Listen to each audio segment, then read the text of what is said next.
Uh, Today we are going to discuss the PBFT approach, that is practical Byzantine fault tolerance mechanism. Why we say this practical?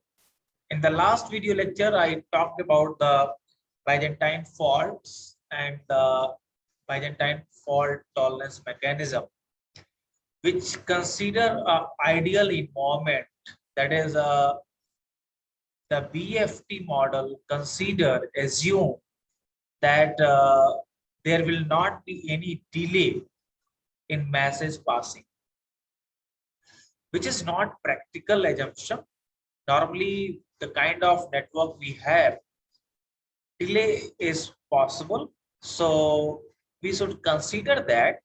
So with this understanding, this new approach came in the picture, that is practical Byzantine fault tolerance mechanism. In short, we say PBFT. And it is very popular one now, which it is used in the most popular model for blockchain we have, that is Hyperledger, and next one like Tendermint. So most of the solutions are using this PBFT for permission blockchain.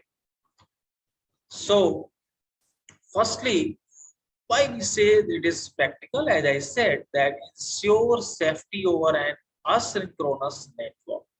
Asynchronous network means we consider that this will deal with all kind of delays. So just like BFT, this PBFT model all handles the Byzantine failure, Byzantine fault, that is a kind of malicious behavior of the node.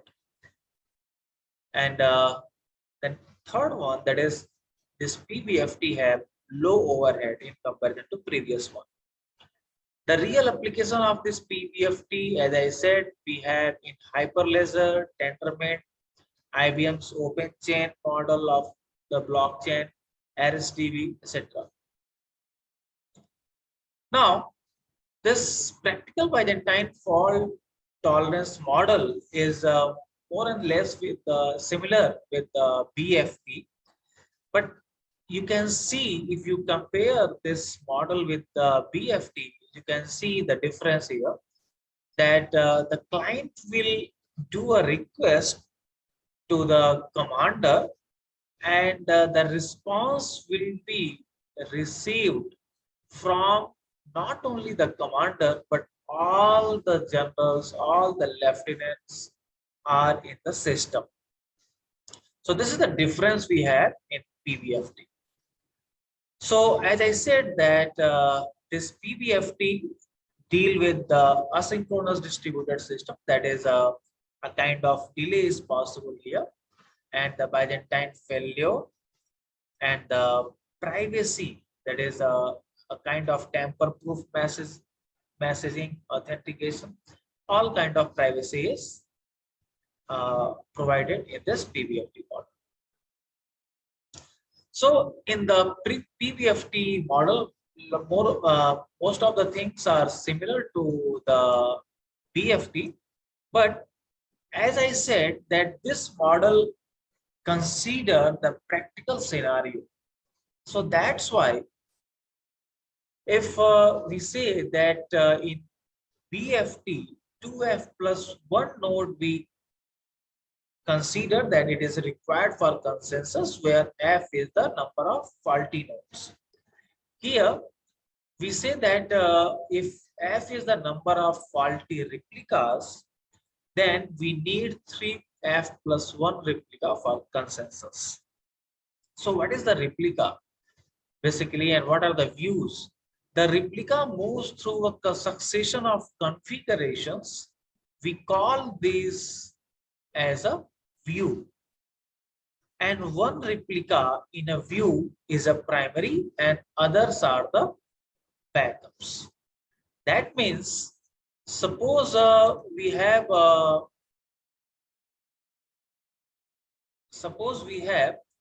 this one,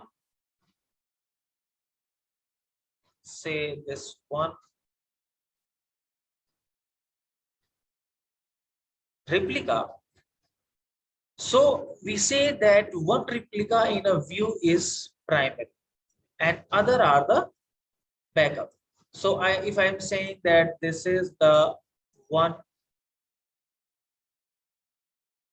we say this is primary P. This is the primary and remaining are the backups. So there may be more than one backups like this. So in each one replica in a view is a primary and other are the backups. So if this is a view, then you can see one will be the primary and the other will be the backups. So in this way, we will consider in our discussion. So views are changed when a primary is detected as a faulty. Every view is identified by a unique integer number. We use this integer number, we denote by V. And only the masses from the current views are accepted. Other we will consider as a out of date. Now, this practical Byzantine fault algorithm consider that a client will send a request to invoke a service operation from the primary one and then try to find out the consensus and all the backup and all the replica will respond on that. So this practical Byzantine fault tolerance, if for more detail, you can see this source I have shown here. Now, the primary will multicast whatever the request received by that primary to all the backups. So primary, you can see forwarded this request to all the secondary backup. Then backup will execute the request and send a reply to the client. So this is the difference. Here backup will reply to the client. So you can see the secondary, or you can say the backup, execute that and respond to the client. Now the client will wait for f+1 replies for a same result, or you can say for the same value. Then whenever a client will receive f+1 response, f+1 reply for a same value, then he will consider, or she consider, that this is the final consensus, where f is the maximum number of faulty replicas that can be tolerated. Now we have a three-phase commit protocol for that. The first phase pre-prepare, the second one prepare, and the third one is the final commit. So in the pre-prepare phase, the primary assign a sequence number to the request and multicast a message. So in the last slides, we saw that primary multicast the message to secondary nodes, to the backup nodes, sorry, to backup to secondary, that is backup. So this is the actual structure of the pre-prepare message. Here the primary will assign a number, that is the sequence number, and this view v is the view. So v is the current view number, n is the message sequence number, which is the request done by the client. D is the hash code, or you can say a message digest of that. And this whole message will be encrypted by this primary key. So this is the primary key of the primary, and which will works as a digital signature. And where M is the message to transmit. If any type of tampering, any type of modification is there, then definitely at the receiver, it can be identified and it can be proved that, because the encrypted message have the message digest also, which can be compared. So this is the pre-prepare phase. So the pre-prepare is acknowledge the request by a unique sequence number and it is multi-classed by the primary. So you can see here, client is requesting here to primary. Primary is sending the pre-prepare message to all secondary. And suppose this secondary is faulty. So if you say F is equal to 1, then we need 3F plus 1, that is 3 multiplied by 1 plus 1, that is 4. So we can see here P is 1 and 3 are secondary. The total we have 4. So we can have consensus with this network.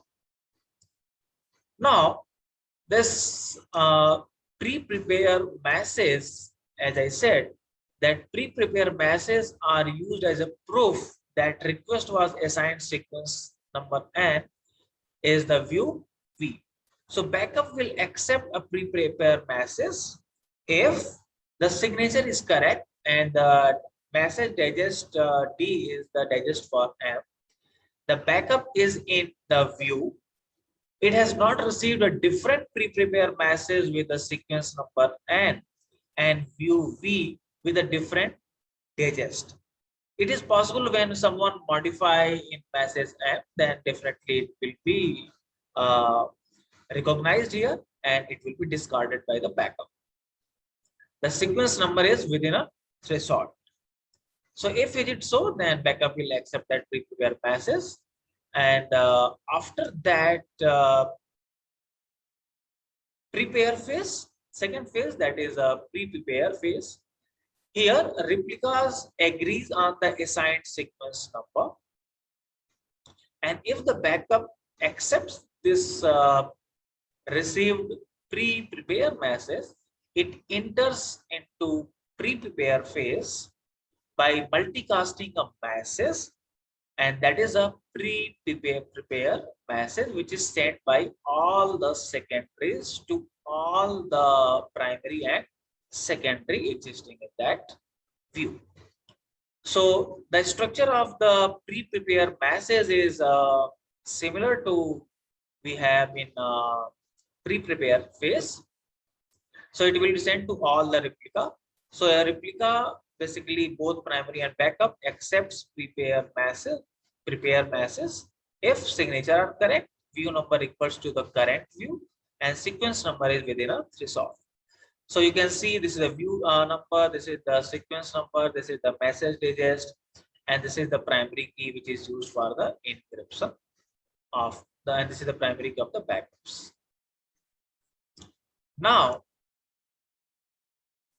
the three-phase commit protocol, you can see that pre-prepare and prepare ensures that non-faulty replica guarantee on a total number of the request for the request within a view.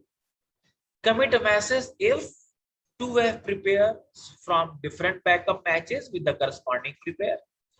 And you have total 2F plus 1 votes, one from primary, and that you already have. So 2F plus 1 from the non-faulty replica. So why do we require 3F plus 1 replicas to ensure safety in an asynchronous system? And when suppose there are F faulty nodes. So as we know that we have 2F plus 1 replicas, then we need all the votes to decide the majority. And we know that this is an asynchronous system, which is assumed that there will be delay. So we may not receive votes from the certain replica due to delay. And in that case, suppose we receive all the responses from the faulty node, then to avoid that type of situation, that the Byzantine nodes may have certain consensus on their desired value. So to avoid that, so F plus 1 votes don't ensure majority. Maybe you have received F votes from Byzantine node. So the malicious nodes may have consensus on that. So and just one vote from non-faulty node. So in that scenario, we consider that suppose when we will receive sufficient response from non-faulty node And in all the response from the non-faulty node, we will try to find out the majority. So if you don't receive a vote, the node is faulty and not forwarded a vote at all. The node is non-faulty, forwarded a vote, but the vote got delayed. So majority can be decided once 2F plus 1 vote have arrived. Even if there are F are faulty, then we will have F plus 1 correct response. So then we can find out the majority. So that's why we consider that 3F plus 1 replicas are required for that. So the last phase, that is the commit phase. So multicast commit message with the V and D and the same encryption message to all the replicas, including primary. So commit a message when a replica has sent a commit message itself and has received 2F plus 1 commit. So you can see we are considering the primary and the non-faulty response from that, and the client can find out the consensus on that.